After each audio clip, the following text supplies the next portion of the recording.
Salam jumpa sahabat hidup semua. Episode kali ini kita akan berbincang dengan salah satu tokoh nasional, cendekiawan muslim dan guru besar Universitas Islam Syarif Hidayatullah Ciputat, Tangerang Selatan. Untuk itu, mari kita saksikan dialog dari hati ke hati episode bersama Profesor Azumardi Azra. Selamat menyaksikan. Berjumpa lagi dengan saya, Hasyawalan Siagian, dalam acara Dialog dari Hati ke Hati. Saat ini kita sudah bersama-sama dengan Prof. Azumardi Azra. Beliau adalah guru besar di Universitas Islam. Selamat datang di kampus, di kantor saya ini. Terima kasih, Prof. Yang sedikit berantakan. Ini buku-buku baru ya, Prof, ya? Ini baru diluncurkan kemarin. Dari 8 buku ini, mana yang Prof paling suka? Ya, ini kan tema-tema yang memang menjadi minat intelektual saya selama ini ya. Walaupun tema peluncuran bukunya itu kemarin itu adalah mengenai Islam Wasatiyah. Ya, betul. Islam Wasatiyah itu dalam bahasa Inggrisnya adalah middle path, middle way Islam. Islam yang jalan tengah, ya kan. Islam jalan tengah itu apa? Yaitu Islam yang selalu berimbang. Ya, istilahnya itu tawasud. Tawasud itu artinya selalu di tengah, kayak wasit. Wasit itu menengahi, dia di tengah, tidak boleh berpihak ke sana sini. Itu kata wasit itu dari Islam Wasatiyah itu. Kemudian jadi di tengah. Yang kedua harus tawazun, selalu seimbang. Mizan itu timbangan, jadi harus seimbang. Yang ketiga harus i'tidal itu adil, ya kan. Kemudian tasamuh. Tasamuh itu toleran, ya. Kemudian toleran itu ya inklusif.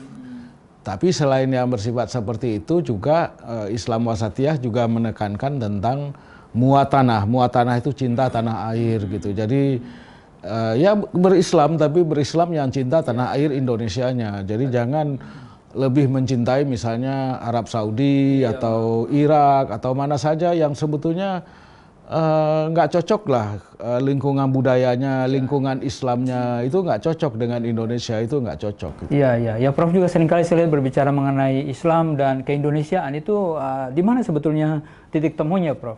Titik temunya itu karena memang Islam itu menyatu dengan budaya, ya kan. Memang dalam agama universal ya, saya termasuk dari mulai agama Yahudi. Kemudian agama Nasrani itu ada Katolik, ada Protestan, ada Islam. Ini kan sebetulnya 3 agama yang disebut sebagai Western religions, agama-agama Barat. Agama-agama Timur itu ya kayak Shinto, Buddha, Hindu. Selain itu 3 agama kita ini juga disebut sebagai Abrahamic religions, ya kan. Agama-agama Nabi Abraham atau Ibrahim, atau dalam istilah Al-Quran disebut Millah Ibrahim. Jadi oleh karena itulah dalam Islam keimanannya itu mencakup mengakui adanya kitab-kitab yang diimani oleh pemeluk Yahudi maupun pemeluk Kristianitas, yaitu harus percaya itu pada Torah, harus percaya pada Injil, Perjanjian Lama, Perjanjian Baru. Kalau nggak percaya, imannya nggak sempurna sebagai orang Islam gitu kan. Oleh karena itu sebetulnya ya kita bersaudara. Kalaupun ada misalnya pertikaian konflik, ya itu kayak pertikaian kakak adik lah harusnya. Harusnya begitu ya. Harusnya begitu, nggak usah kita kakak terlalu adik ya. Cari bulu ayam katanya, ya kan. Jadi itu, nah itu yang kita ingin mengembangkan di Indonesia, yaitu tema besarnya itu Islam Wasatiyah itu, Islam jalan tengah. Jadi bukan Islam yang ekstrim ke kiri, ekstrim yang ke kanan. Bukan Islam yang fundamentalis literal, dan juga bukan Islam yang fundamentalis liberal, enggak, di tengah-tengah, di tengah-tengah. Tapi sebagian orang Islam Indonesia itu masih mengagung-agungkan Islam Arab. Pokoknya segala yang Arab itulah yang Islam. Iya. Di situ yang terjadi kesalahpahaman, Prof. Iya, berlebih-lebihan. Pokoknya kalau jubahnya udah tebal, serbannya udah tinggi, ya sudah, itulah yang jenggot juga sudah panjang gitu, Bro. Jenggotnya sudah panjang gitu. Jadi itulah. Jadi saya kira ini harus dikoreksi. Saya sering mengatakan kaum muslim Indonesia itu harus bangga dengan keislamannya yang sudah berpadu, terintegrasi dengan keindonesiaan. Saya beberapa waktu yang lalu ke seminari Ledalero di di Maumere, ya kan. Saya lihat memang saya dapat cerita banyak sekali kawan-kawan kita dari Nusa Tenggara Timur ini harus pergi kemana-mana, ya kan. mencari nafkah ya ke negara orang gitu dan sebagainya ya. Nah ini oleh karena itulah ini tugas kita untuk mencoba membangun keseimbangan lah, keadilan sosial gitu. Sehingga kemudian kalau saya sih yakin sekali semakin baik keadaan kita, ekonomi kita, keadaan sosial kita, maka kemudian keimanan kita juga semakin baik, semakin sempurna gitu. Prof, ini pembicaraan kita makin menarik. Kita mau melihat bagaimana kita ke depan dalam rangka membangun toleransi, membangun masyarakat yang lebih terbuka. Sahabat-sahabat hidup, makin menarik pembicaraan kita dengan Profesor Ajumardi Asra. Tetaplah bersama kami di sini saja.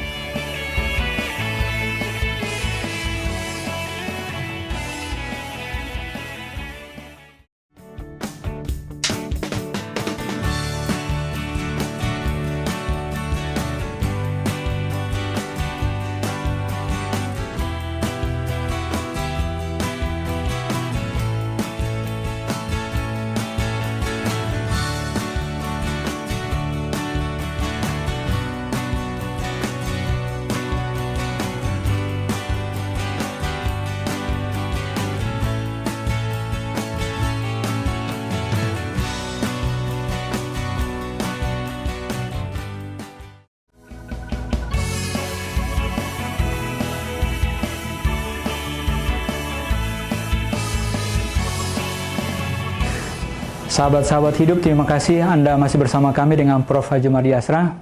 Yeah. Prof, belakangan ini kita lihat di negara kita benih-benih radikalisme ataupun juga kekerasan berdasarkan ataupun dengan baju-baju agama seringkali muncul di permukaan. Ini sebetulnya apa yang terjadi, Prof? Iya, ini memang kalau saya sih melihat ini sebuah gejala baru ya. Gejala baru, walaupun sebetulnya paham radikal itu sudah ada juga, ya kan? Pada masa Orde Baru dulu terutama, kalau masa Orde Lama, masa Bung Karno ya tidak ada. Kalaupun ada itu bersifat lokal dan umumnya politik, ya kan? Tidak bawa-bawa agama. Tapi pada masa Pak Harto sudah mulai itu gerakan-gerakan radikal karena dipengaruhi oleh beberapa hal. Yang pertama karena berhasilnya revolusi Iran. Ayatullah Khomeini berhasil mengalahkan Amerika tahun 1979. Maka kemudian Iran ingin mengekspor revolusinya termasuk ke Indonesia. Dan kemudian sebagian orang Indonesia juga terpengaruh. Nah, pada saat yang sama Arab Saudi juga muncul sebagai negara modern yang punya uang banyak karena petrodolar ya. Petrodolar ya. Juga ingin menyebarkan paham keagamanya yang radikal, yang Wahabi ya kan, itu menyebar. Tapi masa Pak Harto paham-paham radikal ini yang keras itu ya tidak muncul ke permukaan. Karena apa? Karena Pak Harto kan keras ya kan. Negara itu sangat kuat gitu zaman Orde Baru. Nah, baru kemudian ketika terjadi gelombang demokrasi tahun 98-99, maka kemudian gerakan-gerakan garis keras ini muncul kan. Veteran Afghanistan dan Libya pulang ke Indonesia ya kan 98-99 dengan jatuhnya Pak Harto, mereka kembali ke Indonesia dan mulailah memunculkan gerakan-gerakan garis keras ya, mulai dari namanya Jamaah Al-Islamiyah, kemudian Majelis Mujahidin Indonesia, dan kemudian belakangan juga muncul berbagai yang namanya Jamaah Ansor, Ansarud Daulah, Ansarus Syariah, macam-macam. Ansar itu artinya penolong. Muncul. Nah, sebagian umumnya kelompok-kelompok itu berafiliasi kelompok-kelompok garis keras teroristik ya di Timur Tengah atau di Asia Selatan, dengan Taliban misalnya Afghanistan, atau dengan Al-Qaeda di Timur Tengah, ataupun dengan ISIS di Timur Tengah juga. Itu kenapa bisa Prof cukup cepat itu ya radikalisasinya itu?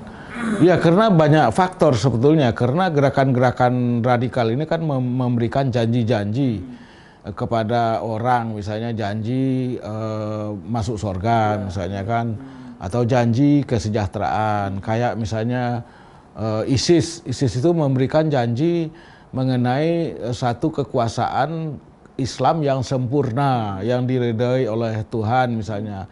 Menjanjikan misalnya kemakmuran material dari minyak itu, yang seperti itu. Nah, orang-orang Islam yang mengalami mungkin mungkin tidak selalu atau apa begitu? Mungkin tidak selalu mereka itu orang miskin, tetapi kemudian mungkin pengetahuan keislamannya itu mungkin tidak memadai, sehingga kemudian janji-janji mengenai sistem politik, sistem sosial, sistem budaya yang Islam itu yang dijanjikan oleh ISIS misalnya dengan mudah mereka terima, mereka nggak paham gitu. Kenyataannya jauh berbeda ya. Oleh karena itu saya sejak dari awal kalau ada orang Indonesia yang pergi ke situ dan pengen pulang lagi, ya udah tinggal aja lah di sana, nggak usah pulang lagi ke Indonesia.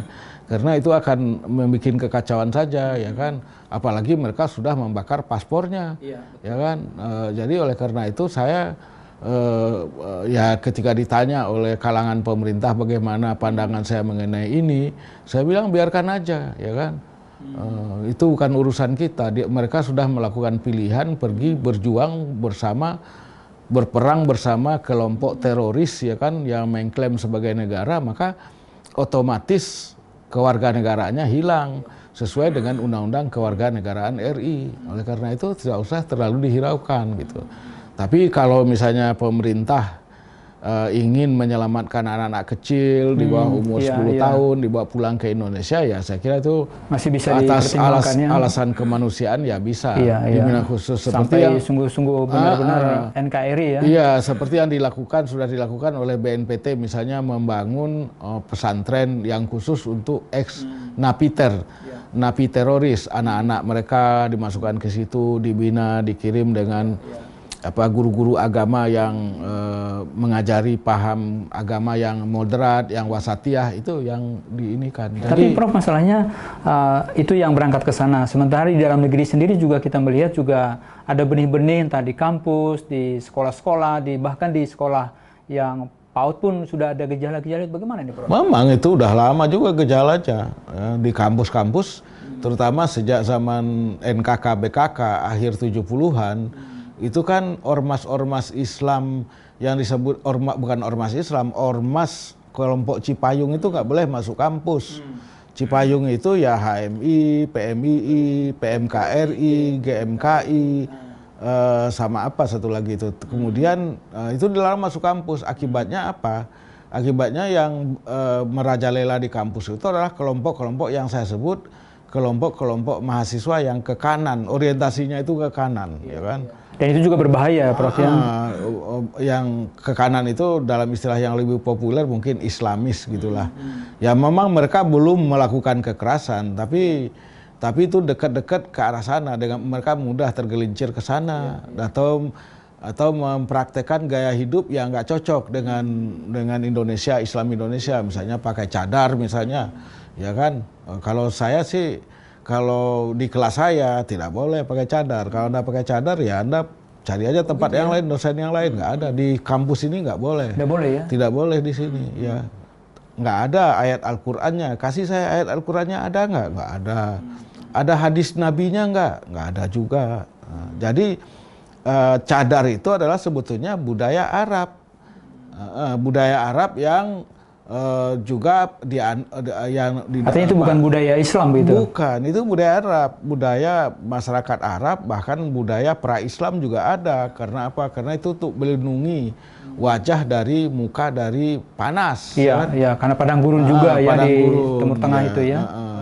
Jangan kita mempertentangkan antara agama, ya kan, dan gejala-gejala khususnya di kalangan orang Islam mempertentangkan agama dengan Pancasila itu udah lama ada, muncul lagi khususnya pada masa reformasi ini. Oleh karena itulah para dosennya juga harus dilatih atau ditatar, dikasih penataran mengenai kebangsaan, mengenai Pancasila, mengenai NKRI, mengenai Bhinneka Tunggal Ika, ya kan, supaya mereka itu dengan Bhinneka Tunggal Ika itu bisa toleran sesama Muslim, toleran dengan kawan-kawan kita yang non Muslim.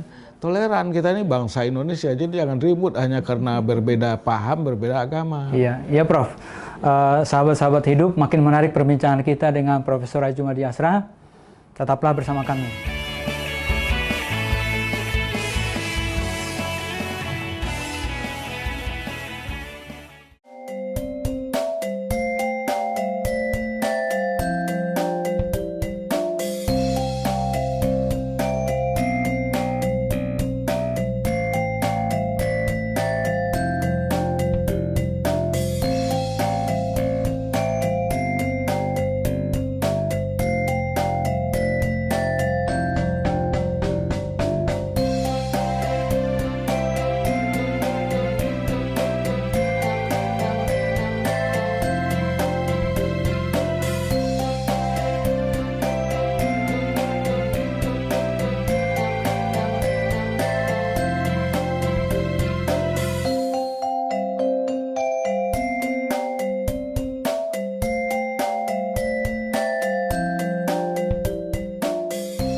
Sahabat-sahabat hidup, terima kasih Anda masih bersama dengan kami. Prof, tadi Prof menjelaskan soal situasinya seperti itu, lalu di lapangan kita lihat sekarang situasinya juga kalau disebut panas sih ya cukup panas dalam arti tertentu. Tapi langkah-langkah apa yang konkret bisa dilakukan untuk anak-anak kita yang di PAUD, di SMA, di perguruan tinggi, konkret apa yang bisa dilakukan untuk supaya mereka benar-benar menghayati keindonesiaannya? Iya, kalau dalam konteks itu kalau untuk anak PAUD atau SD, SMP, SD dan seterusnya itu tentu saja kita harus, para gurunya harus memahamkan, ya kan, memberikan pemahaman yang inklusif, yang toleran kepada para muridnya, ya kan, para siswa-siswinya. Nah, tapi seperti yang tadi saya katakan, guru-guru itu bisa memberikan perspektif yang toleran, yang harmoni satu sama lain itu kalau mereka dilatih lebih dahulu, ya kan. Saya kira dari pihak Muslim atau pihak Katolik bisa melakukan kerjasama. Misalnya Pak? Ya, misalnya melakukan sama-sama kita melakukan dialog kebangsaan, ya kan.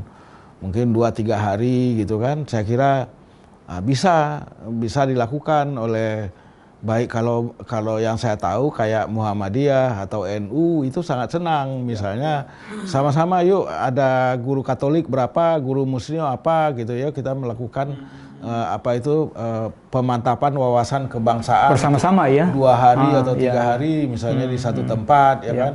Mungkin tempatnya itu mungkin ada aula di gereja atau mungkin ada aula di masjid, ya kan. Memang saya menganjurkan bahwa umat beragama yang berbeda ini harus sering bertemu. Bertemunya itu berdialog, bertukar pikiran, ya kan.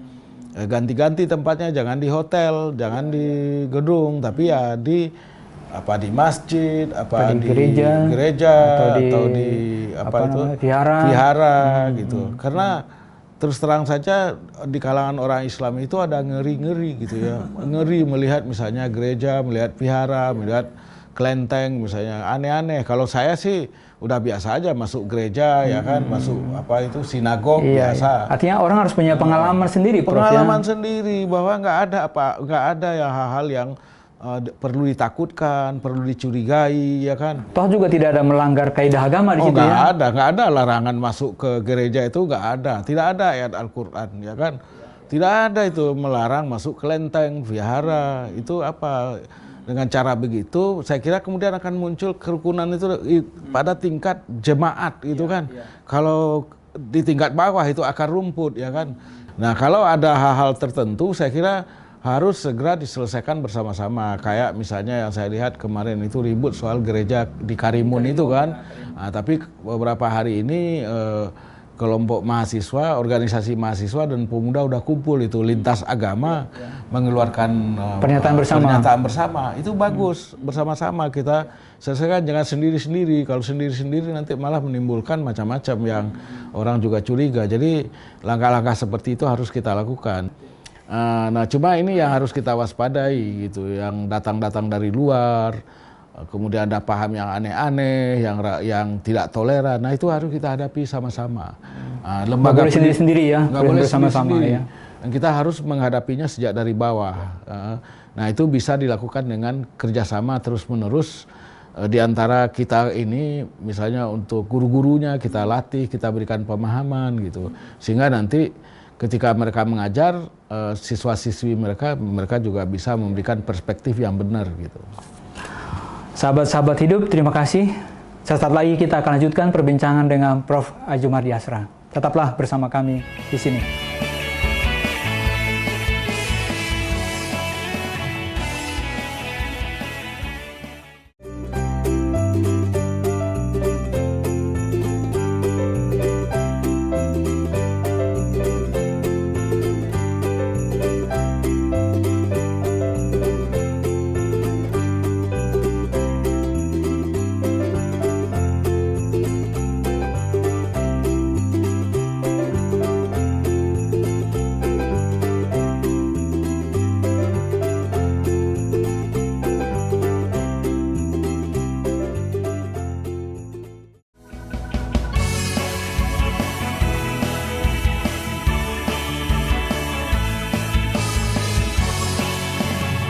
Sahabat-sahabat hidup, terima kasih.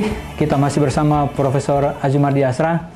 Prof, sebetulnya dalam sejarah dunia ya, bahwa pertemuan para tokoh agama itu sebetulnya sering terjadi dalam situasi krisis dan segala macam. Kita ingat dulu bagaimana Fransiskus menemui raja sultan di Timur Tengah, lalu kemudian itu diikuti kembali oleh Paus Fransiskus dan juga Imam Besar Al-Azhar kemarin tahun lalu. Nah, ini sudah 1 tahun, Prof.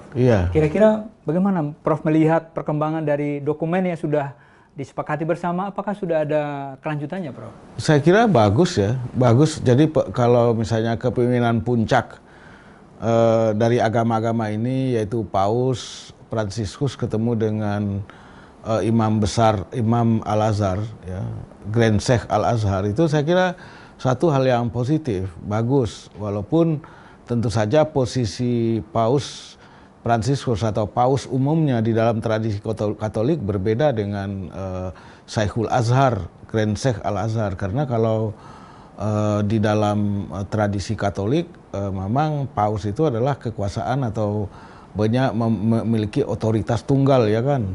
Kalau Syekhul Azhar kan tidak, ya kan. Tapi secara simbolik ya, Syekhul Azhar itu dianggap sebagai yang patut kita dengarkan pandangannya dan lain sebagainya. Dan oleh karena itu akan memiliki dampak pengaruh kepada kaum muslimin, ya. Walaupun dia tidak bisa memberikan instruksi kepada kaum muslimin di tempat-tempat lain. Tapi saya kira ini bagus dan positif, saya kira bagus. Dan kemudian di lingkungan Al-Azhar sendiri nampak ada upaya-upaya untuk mensosialisasikan, mengembangkan persahabatan, ya, antar agama itu, antar Islam misalnya. Yang terakhir itu saya kira beberapa hari yang lalu, kira-kira seminggu atau 10 hari yang lalu, Al-Azhar mengadakan pertemuan di Kairo dan mengeluarkan deklarasi Kairo, ya kan. Ada 29 poin dan ada beberapa poin yang sangat penting saya kira dalam konteks kehidupan beragama, hubungan antar umat beragama. Misalnya mengucapkan salam Natal misalnya, itu boleh, malah saya kira bagus untuk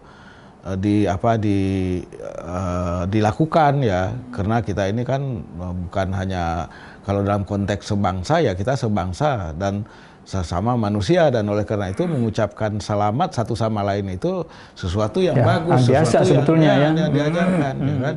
Poin-poin seperti ini saya kira sangat penting, ya, dalam rangka membangun hubungan yang lebih damai, yang lebih harmonis, yang lebih kuat lagi, kesaling pengertiannya di antara kaum muslimin dengan kawan-kawan kita beragama lain, khususnya yang Katolik dan maupun juga yang Kristen dan seterusnya itu, ya.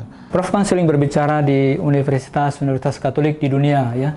Di Italia, di Belgia, di Filipina. Pengalaman apa yang Prof selalu dapat dari pertemuan dengan para kardinal dengan segala macam itu? Saya kira dalam hal ini, saya kira ya memang saya sering sih ikut memberikan ceramah, dialog di Universitas Katolik, juga di Universitas Kristen, Protestan. Saya kira satu hal yang bisa diambil pelajaran oleh kaum muslimin, oleh sarjana muslim adalah yaitu sikap keterbukaan, ya. Jadi kalau kita datang misalnya ke institusi Katolik, itu ada keterbukaan. Mereka nggak takut melihat saya, gitu kan, kalau saya ceramah dan lain sebagainya. Nah, ini yang saya kira harus juga dibudayakan di kalangan perguruan tinggi Islam, ya kan. Jangan sungkan lah untuk misalnya mendatangkan pendeta atau pastor ke kampus memberikan ceramah, ya kan, atau uskup, ya kan. Oleh karena itu saya mendukung sekali kalau misalnya Paus Fransiskus datang ke Indonesia.